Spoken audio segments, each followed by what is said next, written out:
Hello, what's going on guys? Welcome back to my channel. Today's video is probably one of the most requested videos that I get, so I'm really excited to share it with you guys. If you've watched my other rolling commentating videos, then you'll see that my training partner that I rolled with in one of my previous ones is the same training partner that I rolled in today's video. Her name is Seppi. She is one of my favorite people to train with. We always have really competitive back and forth rolls. And when I trained last night, I just felt like she was the best person in the room for me to do this video with. So let's get started. So we start with Seppi pulling guard, and my main objective here is to not let her get inside positioning so that I don't get pulled into her guard. So I'm keeping my right knee in the center at all times. I go for sort of a floating pass that doesn't work, and then she's able to recover her left hook. So I do a little shin flip to kill the hook. Here, I'm just reestablishing my base. All I'm thinking about is I don't want to get swept, I don't want to get pulled into her closed guard, and I don't want to allow her to start setting up any of her open guards. So my right knee is in the center, I'm on my toes, my right hand is gripping her collar, I have a good strong posture, and I'm just keeping a good base until I start coming around for my X pass.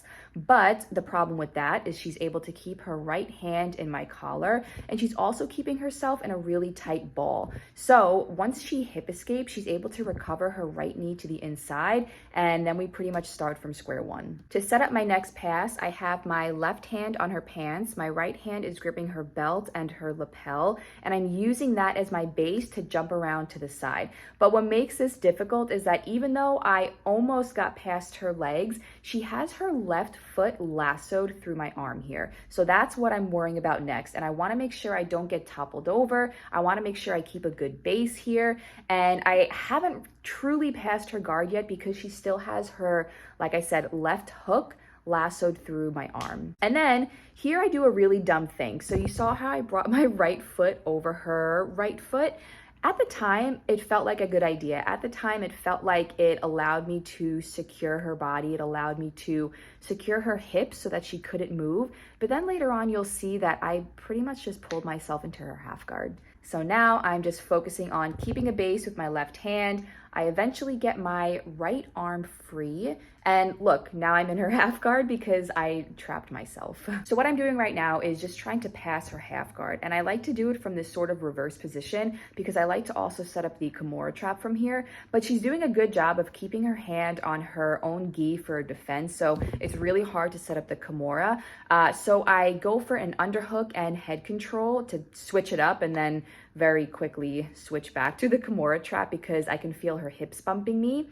And I'm able to get the kimura trap, but my foot is still trapped. I want to come around for the back. Ideally, I want to flip forward and come for the back, but I can't do that because my foot is still trapped. So I decide to sit up and maybe go for an arm bar. I bring my left leg around to go for the arm bar, but she almost immediately rolls into me. Once our grips are detached from each other, I see that her left hand is completely out in the open. So immediately I go for a kimura from close guard, and I'm able to wrap my hands around it. But again, she's gripping she was gripping my lapel.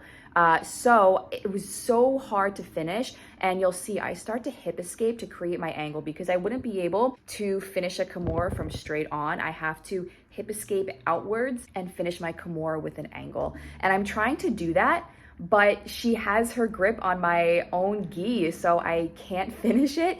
And eventually I get tired of trying and I'm like, this is not gonna work. So I let go of the kimura. I bring my right hand to the mat here. I'm not on my elbow, I'm on my hand because that's gonna give me the power to bump, and I end up going for a bump sweep instead. So now I'm on top and I wanna get to mount, but she still has a little part of my right foot trapped. So for the time being, I'm just trying to have a good base, 2 hands on the mat, and I'm trying to give her some pressure to hopefully flatten her out. And then I see that her left elbow is open, so I reverse my hips here and I still have to get my right foot out. So again, I'm trying to go for the kimura trap and I'm trying to pass her half guard. As you can see, I'm getting a grip on her top knee here, and I'm gonna push that away from me to backstep and get my leg out. So what I wanna do now is bring my left hand around her head to establish some control, but she's doing a good job of framing my bicep here, so that's hard to do. I bring my knees off the floor so that I can move my body and move my hips a little bit and also give her some more pressure. But I bring my weight too far forward. So here you can see that she starts to bump me, and I switch my hips again to establish some control and some pressure here. I thought I would be able to trap her elbow, so I bring my left foot around to get the kimura trap again, but I missed the elbow. And here I want to bring my right hand around her head again, but she's doing a good job of staying tight. So all I'm really concerned about now is not allowing her to bring her legs back to the inside, not allowing her to turtle. So you can see here, my left hand is on her right shin so that she can't go to turtle, so that she can't bring her legs to the inside, because I want to flatten her out here.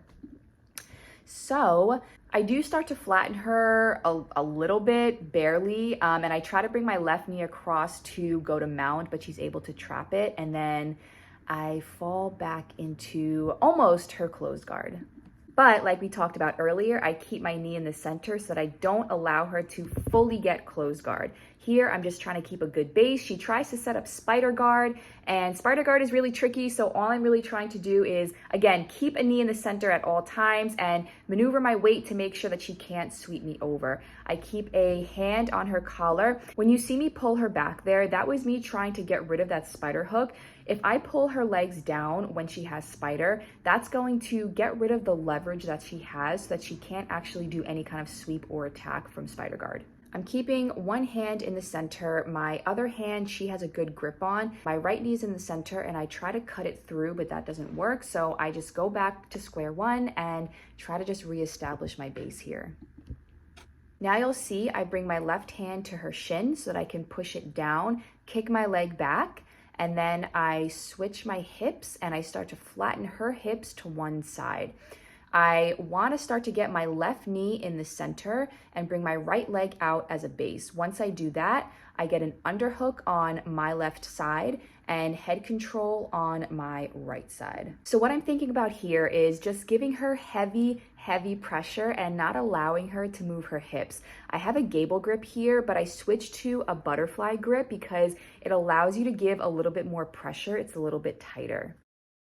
She still has my leg trapped, but all I have to do is just lift my hips, and I was able to bring my left knee through.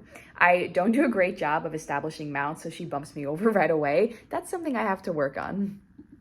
And that brings us to the end of the roll. It was super tough. It was so back and forth. I think Seppi is just one of the toughest people to roll with. It makes the roll so challenging because anything that I slightly mess up on, she will 100% capitalize on it. So our rolls are really back and forth all the time, every time that we roll. So if you learned something from this roll, then please give this video a thumbs up. If you have any questions about anything that happened in this roll, then feel free to leave a comment. Of course, if you're not subscribed to my channel, please subscribe to my channel. I really appreciate it. And until the next video, I will see you guys next time.